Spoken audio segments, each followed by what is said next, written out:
Hi, this is Group 8. We're focusing on Unit 5.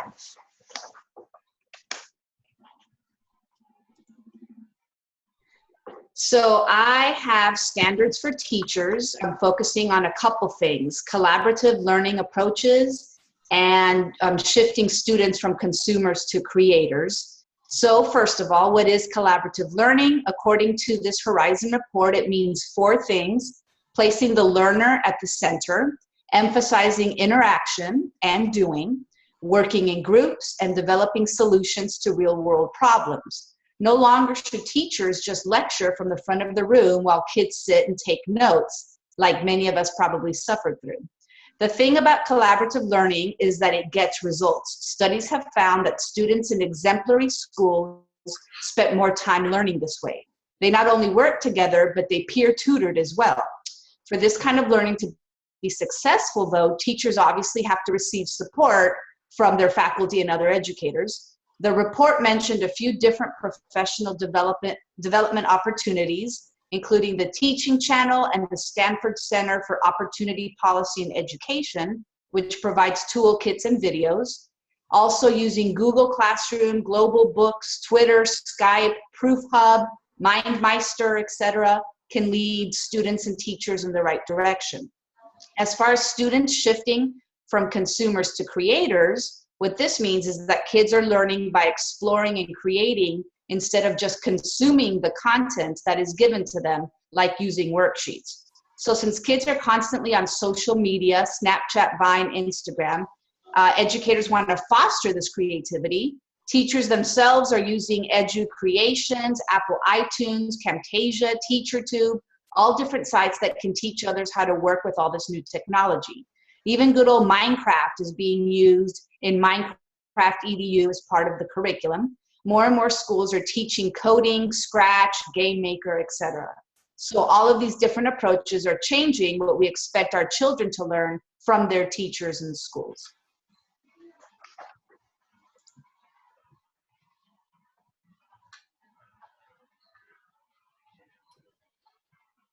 Okay, I'm doing the Engage in Professional Growth and Leadership Standards for Teachers. I focused on the Horizon 4 report for the 2015 K through 12 edition and redesigning learning spaces for long-term trends, midterms, deeper learning approaches, and short-term trends on coding as literacy. As far as the redesigning the learning spaces, I focused more on the idea of the combination of the goals, basically standardized testing and the master communication, collaboration, and self-directed learner. But that's long-term goal.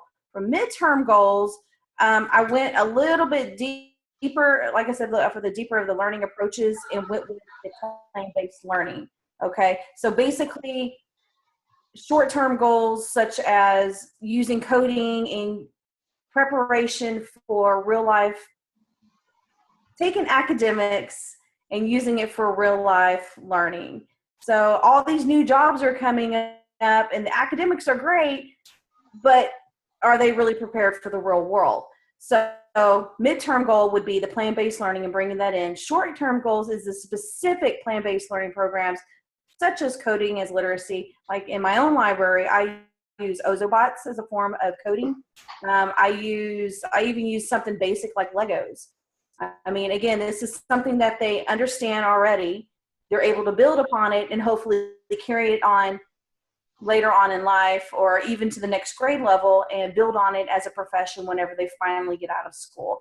And that is a big shift for deeper learning approaches, especially find in the ISTA reports that I read.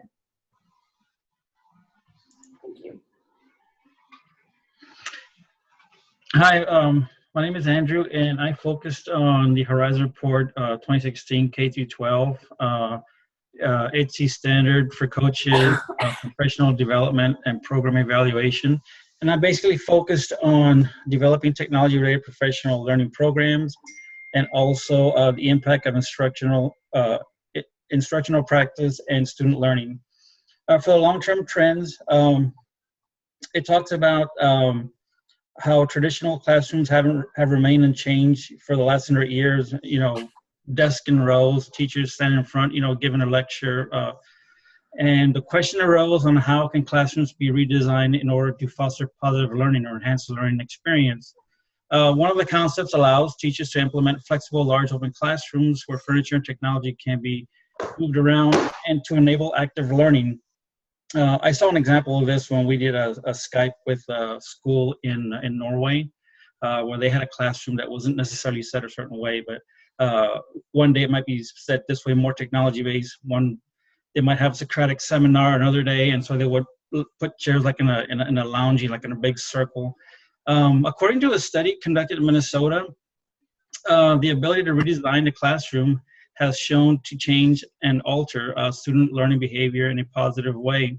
Also the long-term trends. For the medium-term trends, the report talked about blended cooperative and individual work concept. With today's technological advantages or advancements, students now more than ever before are expanding the reach of cooperative learning strategies by furthering communication and collaboration competencies. And this allows teachers to assemble global communities of practice in which students can now collaborate with one another, with other students regardless of geography, to address and find solutions for global answers. So kind of like large communities of practice. For the short-term trends, it focuses on learners as creators, taking responsibility for their learning. Part of this concept involves helping students to create new habits, such as creating personal learning goals and developing co-curriculum with the students. Another study in Arkansas kind of supported this, and because it revealed that student-led lesson planning promoted creativity and engagement and bolstered student understanding of complex concepts. Okay, I also looked at the K-12 2016 Horizon Report, and you know, just pretty much the same thing, the rethinking how schools work.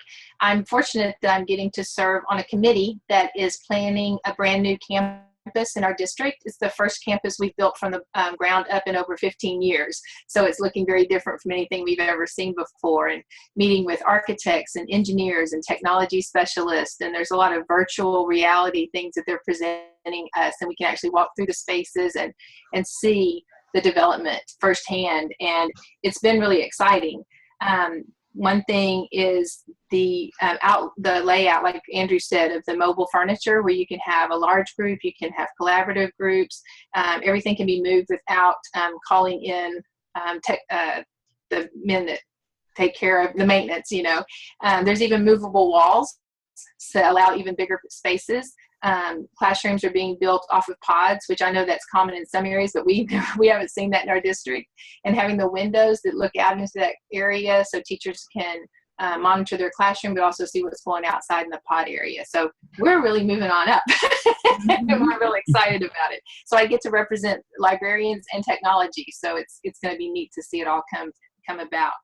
I opened up one of the links under the Rethinking How School Works, and some of the websites that they have for kids being creators, like Storybird and RazKids, Spelling City, Wordle, which they create word clouds, and of course Glogster, which can be used for coaches and teachers, as well as an online poster for kids. So with the new technology that's coming, that's going to make it easier and easier. And also for the coding, I know that's, you know, encouraging our creativity. I'm seeing more things. I hope to put that in my makerspace. We have books about it right now that kids are enjoying.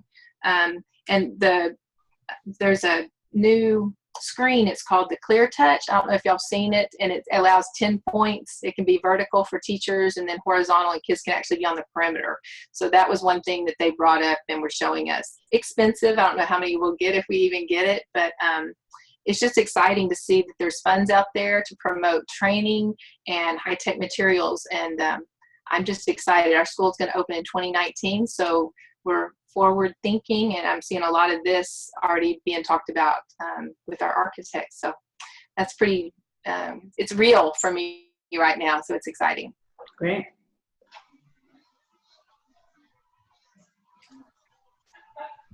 Ta-da, under 10 minutes. Oh.